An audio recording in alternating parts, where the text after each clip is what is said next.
Hej! Här har jag en tabell om planeter och deras avstånd från solen eller till solen sen antal varv.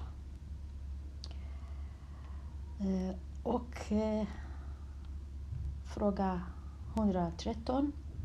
Vilken planet ligger längst bort från solen? Då behöver jag titta här. Avstånd.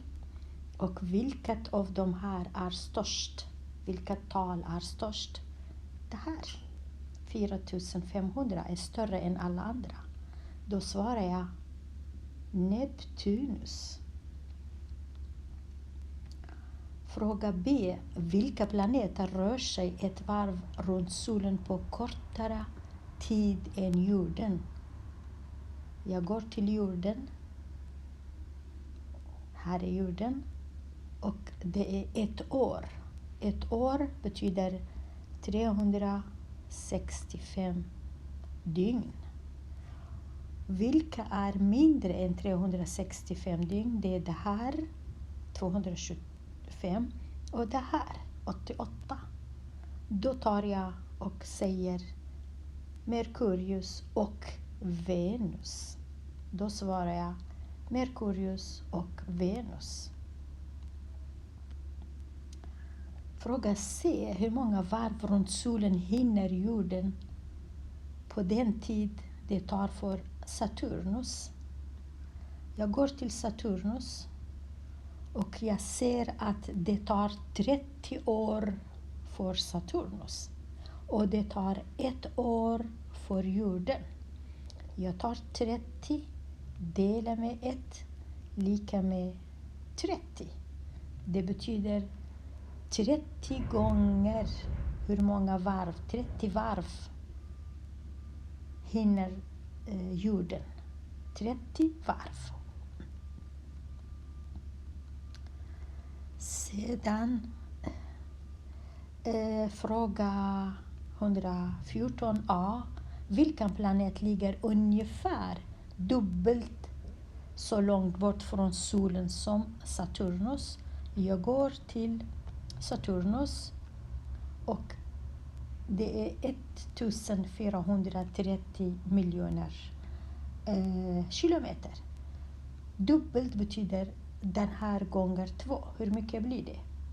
Då blir det 0,682. Och vilka av de här är nära 2860? Det är det här. 2870. Då svarar jag Uranus.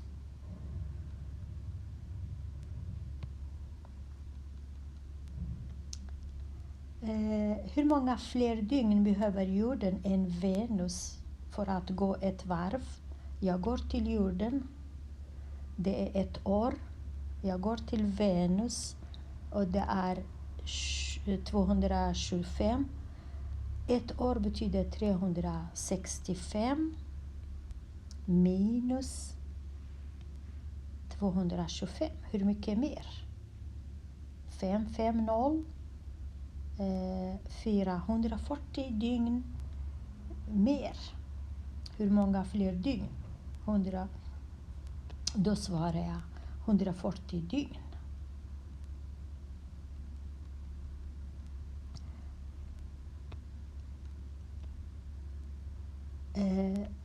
Sen finns det för vilken planet tar det 7 gånger så många år som för Jupiter? Jag går till Jupiter och Jupiter är 12 år. 12 gånger 7, hur mycket? 12 gånger 7. 2 gånger 7, 14. 1 gånger 7, 7. Och 1, 8. Så när är 8? Här är 84. Då svarar jag Uranus. För vilken planet tar det 7 gånger så många år? Slut. Nu kommer jag till fråga 115. Världens största pariserhjul finns i London och det är 135 meter hög. Och man har ritat i diagrammet, fråga A, rita av diagrammet och rita sen in höjden andra byggnader som finns i tabellen. Då går jag till den här tabellen och jag ser Eiffeltornet är 320. Då måste jag gå och se Eiffeltornet och rita 320. Man har inte ritat, man har ritat bara lite. Jag måste själv rita hela 320. Var är 320? Här är 320. Så jag måste rita hit. Så jag måste gå och rita det här hela igen tills jag kommer till 320. Så, trots att jag inte kan rita så bra, men hoppas att du ritar lite bättre. Så det här är 320.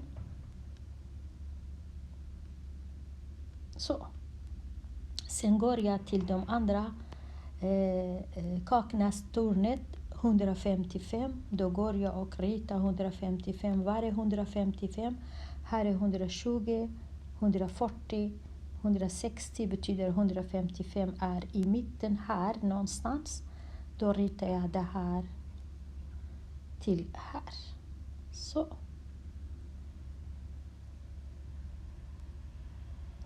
Sen går jag till Empire som är 380 och var är 380? Här är 320, 40, 60, 80. Så måste jag rita hela det här.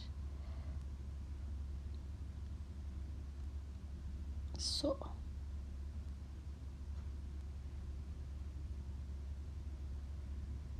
Då har jag ritat färdigt. Och sen vad för slags diagram? Det heter stapeldiagram. Stapeldiagram.